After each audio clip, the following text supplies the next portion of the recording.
Hi there, this is Jonathan Dennison of Phoenix Flame Media. You'll know me as Phoenix Flame Media over on the VDMX forums. I've seen a bunch of you guys there, and I've learned a lot from you guys. So I wanted to contribute some of my own thoughts, what I've learned, some of it from you guys, and others just from playing around. So hopefully some of this will be helpful. What I have here is the layout for a current series we're doing at our church. And what this setup here is a space that we have to take down and put back up every week because we also share with a very traditional service in this small space. So this is just a easily removable curtain, black fabric, and some matte white finish foam board panels velcroed to the fabric. Unfortunately, that means each time we put it up, we have to reset the mask and get the projector in just the right spot, and it never lines up. So I will be making a separate tutorial to show how I go through my process of building my masks. I use Adobe Illustrator, by the way. I find the vector to be the quickest and cleanest way to adjust masks and draw them. What I really wanted to share was some of the unique features of this specific project layout. Among those features is the use of layers. You saw in another recent tutorial on the VDMX blog how an artist used a simple setup of 3 or 4 layers. I think he had something like a foreground, a background, and a playground. In my case, I have a few more layers, but that's partially due to specifically this setup and this scene. The reason why I set up the layout for this project had to do with the theme of the series we were doing, having to do with the prophecies of Christ and Christmas time and all that stuff. So I'm going to fade out my center panel and show you. Originally, these are designed to be separate panels to match different themes. You'll see like some of these don't exactly line up because I stopped using this image about 2 weeks back when they transitioned to kind of an in-the-middle thing before going to the next big series. So the line doesn't quite center and stuff like that because I haven't moved and updated this image. But you'll see that each panel has a different image just to show different vignettes of various prophetic themes. And so at the time, this was designed specifically for that. I find that if you design a show just because it looks cool, you might lack a certain theme or cohesion. And I find starting with a theme or a purpose or a need is a great way to come up with a good concept. And so after that, I was able just to do things like, crossing images across multiple panels and having kind of this broken up window effect. And some of the folks in our congregation really have enjoyed it, or so they have told me. Later on, I then also added a center panel just so I could have a different image there. And so this is yet another layer. So I have 2 layers that function on a crossfade. And then I have a third layer that runs just in the center panel, and I can put any image in there I want and move it around, and it stays masked on its own mask. And then I have a text layer. Let me fade that guy in. Now I'll go in right there on the middle panel, but I can put it wherever I want. And I have set up at least one knob to change the size of the text, so I can adjust that on the fly. I can see that in the preview before I even fade it in. And I find that I find these previews amazingly useful. And I'll give you a little hint here as to how to make these previews a lot more effective. Finally, I have the bug preview. You might have heard the term bug as a TV term. The bug's usually that image or the logo up in the top right-hand corner of the broadcaster, say NBC or CBS or whoever it is. And that little bug sits up on the top corner of your screen. And I've got my XSession Pro controller here set to fade it in and out, as well as shrink it way down and way up real big and move it around. So I can very quickly, I can look at my preview screen even before I fade it in. I see it in the preview screen, so I can say, oh, I want him to start over here. I want him to start out small and in the corner. And then over time, I can make them get real big and flap the screen, so maybe that's not the best place for it. But for instance, I'll shrink it down, and then as I bring it up, I'll start to fade it in and get them up to the size I want, and then just fade them the rest of the way. And all that can be done on hardware. I love playing with hardware toys and things like that.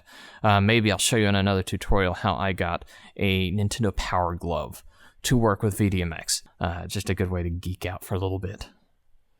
With all that said, how was I able to get a preview of the image source and move it around without first getting it up on the projector? Because normally you can't do that. Let's see in this case, with Imagery Preview 2, I am able to move my X position left and right, and you see the image sliding. Let's take out the middle panel here. And you see it sliding along in the windows. And you're seeing only that little bit of it in the preview. But how did I do that? That is because I used groups, and I am previewing the group layer, not the original layer. So for instance, if I go and I select Imagery 2 itself, that's the full length. It's like a triple wide or double wide image intended for 2 or 3 projectors seen together with like a Matrox triple head to go card or something. In this case, what I've done is I've put it into a group, and then I'm previewing the group. By doing that, I can see the actual final distorted version of the image, and I can get it. Let's say I'm over here on image 1, and they're wrapping up the message that he's talking about, and I wanted to get my tree in just the right spot, or at least close to it. It's kind of hard sometimes without seeing my mask. Let's put my tree right there. All right, now I think I'm ready to go, so let's fade it in. Close enough. So now I was able to preview it ahead of time and even see the positioning and the distortion instead of just the overall size of the source. I find groups, particularly for that reason, can be very powerful. The only hitch is that groups usually also come along with their own black background.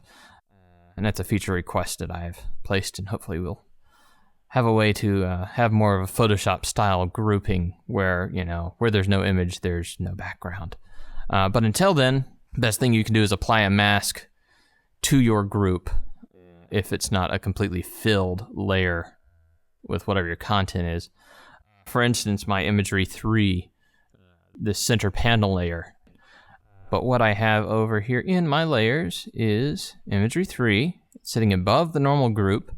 So if I want to, I can turn off the other panels and only have the center panel, which can be have a very neat effect and just give it a certain amount of extra focus. So if I'm putting something important, say I'll switch to Imagery 3, which I have all of these set to different buttons on my hardware, and set it to that, or set it to that, or just some nice candles.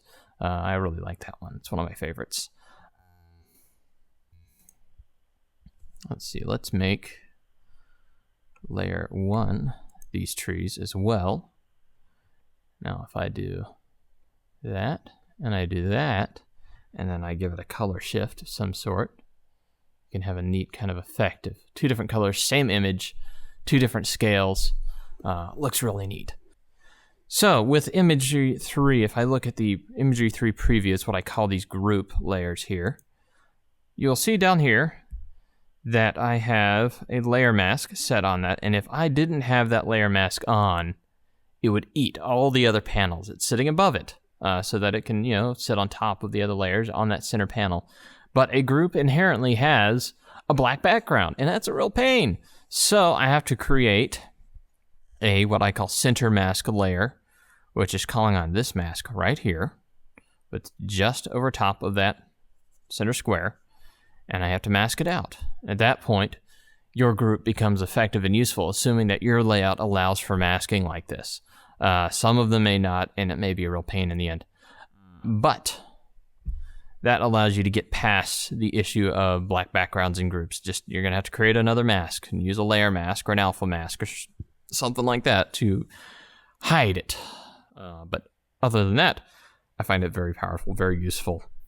And likewise, because Imagery 3 layer is inside of that group, inside of that mask, I can move it around, I can scale. In this case, I'm using quad to match this, obscure, not perfect shape because it's on fabric and it's at a little bit of an angle. It's not perfect, and you'll see that in my masking tutorial. But I am able to shape it around. If I go outside that edge, if I want to make it bigger, that's fine. The mask eats it. It doesn't let it through. And so that can be very effective. So that is my tip about using groups. It is very effective, especially for previewing, especially for group masking and stuff like that. My next little tip is the use of color wheels. It allows you to, when you are colorizing, let's say you are using, if you look at my imagery 1 layer here, I have a hue adjust and a white point adjust. I use these to colorize my layers. My presentation goes along with another projector that is running ProPresenter, which recently got some extra control plugins for DMX control, OSC controls, things like that. So now VDMX and ProPresenter could control each other, which is a really neat feature. We've been able to do it with Ableton for a while. Now we can do it with ProPresenter.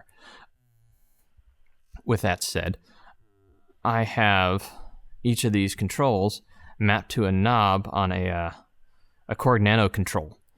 So I can color change on the fly, and I can see it on the color wheel. So I'll know exactly where I'm heading as I'm doing it.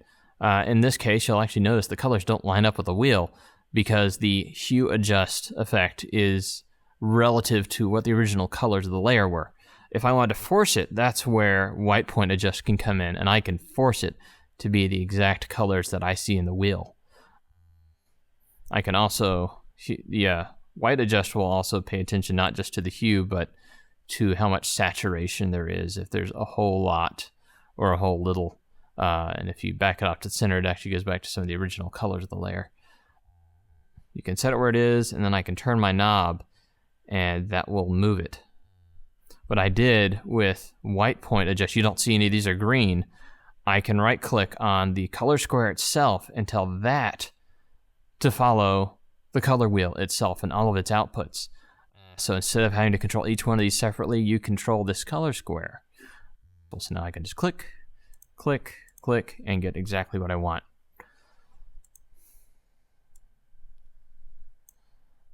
So that is one of my other tips. And to be able to use the nano control, I can toggle each one on and off right next to the fader.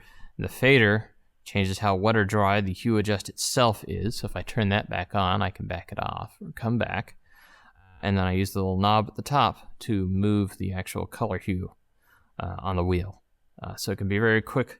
So if let's say I'm over on layer 2, I can select the image I want for layer 1, get the color I want with my preview, and then fade it in.